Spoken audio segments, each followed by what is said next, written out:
Джеймс Чейзийн нэг детектив зохиол дундаас л ийм сони хийж болох юм байна гэд гаргаад ирсэн байсан шүү дээ. Ойны похоод хэлдэг. Би ойлгосон ч юу яриад. Лог сандалын дээр одоо яг махчлаад орчуулж байгаа тийм ээ. Тохоо гэдэг лог гэдэг. Байн гэлдэг байсан юм уу шүү дээ. Хашигын эрэм гэж. Тэр уран илтгэж байгаагүй. Тэр ямар нэг арамгаа жинжин байгаагүй. Юусе лидер л шүү дээ. Тэр нь альчлаа. Редакцийн зурвас. Редакторын үг гэсэн юм. Анх биччихсэн 5-6 юм бичсэн байхаа. Бидний бас бүтээгдэхүүн гардаг байсан. Болдог л байсан. Зүгээр авч ирсэн 3 хүн л байдаг. Баг байна, тугайлж ясрах бай.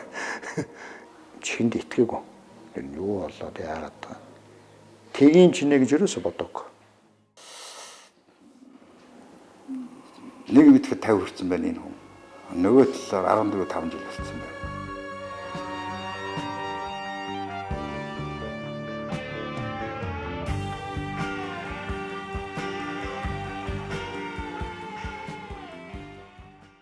Манай арт өмнөний амьдралын түвшинд орой. Зөвхөн амьдралын наацх хэрэгцээг л хангаж байна. Бодож санаж байгаа зүйлэн дорой эргэнээсээ хоцорсон тун тод харагдаж байна. Улсын эдийн засгийн бодлогыг үндсээр нь солих. Бид улсаа өндөр хөгжилтэй орн болгох хэрэгтэй. Японы түвшинд очлоо үдий байгаач. Би Монгол хүний саруул ухаанд итгэдэг.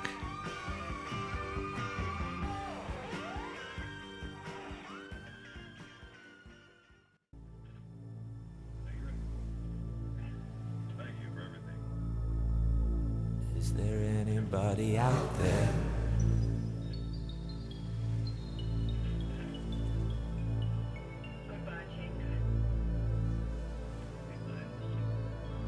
Is there anybody out there?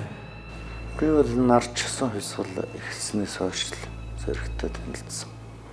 Скогийн их сургуулийн номын занд байдаг байсан. Гадагш нь өглөөлдөг зөвхөн тэнд уншиж байна. Тийм номоос ерөөсөө салдаг байсан. Тэгэл явдаг байсан. Тэгээ суулд стратеги судалгааны төвд орон дотор ажиллаж. Тэгэл бидний одоо хамтын хөдөлгөөний ажил ихсэн юм да. Тэр хамтарч ажиллах. Өшөө үлээр биш юм. Намдурсан биш. Болцоогүй шүү. Болсон байлцал авчдаг гэсэн. Танаа надад Билизэн штэ нөгөө самбоо штэ билизэн. Яа гэвэл нөгөө буруу ташаатай сахаа штэ зэрэгдэш. Энэ өөрөө бол яг зориг агсны хамгийн сүүлд ажиллаж исэн өрөөний бүх тавилгууд энд ишдсэн байгаа юм. Зориг сангинд ингээд дурсал бол хадгалуулсан.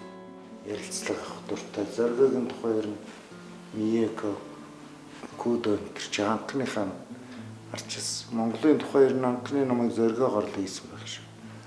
Адилхан шатар тоглоно, үзэрч тоглоно, 100 грамаач уучихна. Хин нэгэн тийм дээрлэхүү үзэл байхгүй. Тийм хүн байж одоо санаж байна. Одоо бид нар бол орондоо ярьдаг байсан. Хүлээцтэй, уужуутай Монгол ухаанаар асуудал тавьдаг.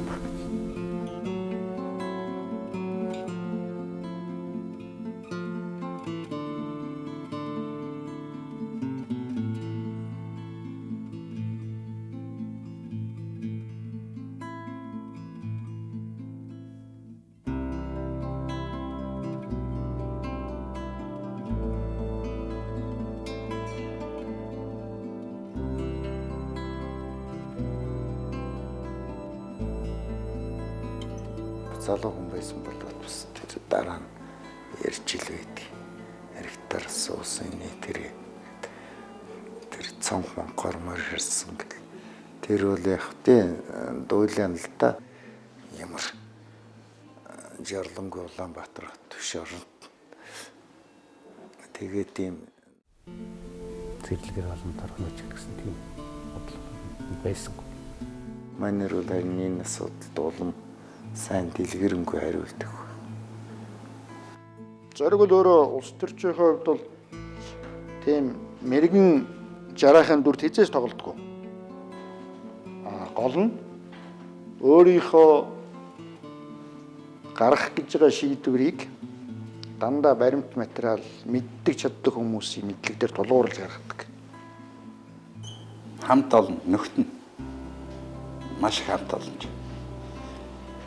Ерөөсөө л тэр хүнийг одоо байлгадаг зүйл нь. Хэрвээ ерөнхий сайд байсан бол ямар байх байсан бэ гэж. Тийм болдгол юм байлаа. Тэгээд тэрийг манай мемор самбуу тэрийн засгийн газрын мэдээж байна. Тэр мемор самбуу дээр бид цуглаад найз нөхд нь. Яг ихэнх үедээ яах ч ерөөс олоог. Юу бол яах ёстой юм. Юу хийх ёстой юм бол гэж бодож байна.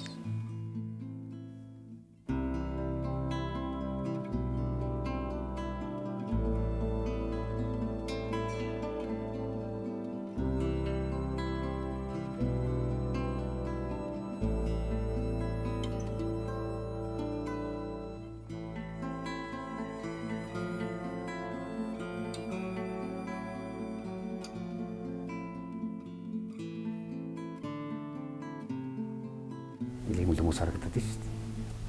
Би тэгж боддог байхгүй юу? Эцэг цагт илэрх ёстой. Нэг өрөмкөнд нэг яхан водкигээд дээрээс нэг толгой тавьчихж чад нэг найзыгаа дурсч 100 г татдаг шүү дээ. Тиймэрхүү маягтай.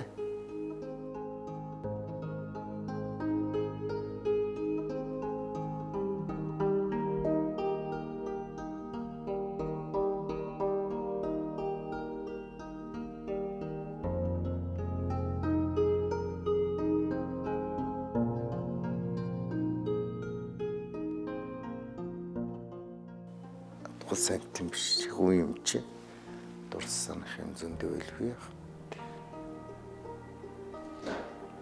Төрсөн өдөр нь бодох тусам л байдаг. Тэгэхээр төрсөн өдөр нь гэхээр асуусан жилийн бодохоор нөгөө монголчуудад аяад 37 жилдээ нас ордог. Тэрийг утгаар бас яг миний хувьд бол гэж боддог юм дөө. Манай зоригч нэг тийм шүтлэгтэй хүн биш. 37-ны жилийнхэн юм ном сум сайн уншуулцдаг байж дээ төлөөлөл гэж боддог. Тэгээд гэсэн бол бас яах гэж юм бэ тийм ээ.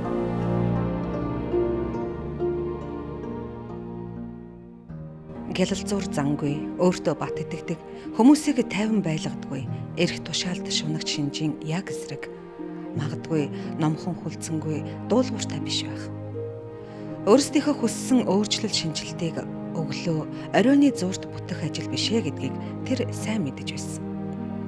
Залуухан эмэгтэйнүүдээр харвал зэрэг ирээдүйн чангахан удирдагчаар бэлтгэгдэж байгаа биш үү? Японы сэтгүүлч эмэгтэй Куда Миёкогийн Азад бадарсан ардчлалын салхи номноос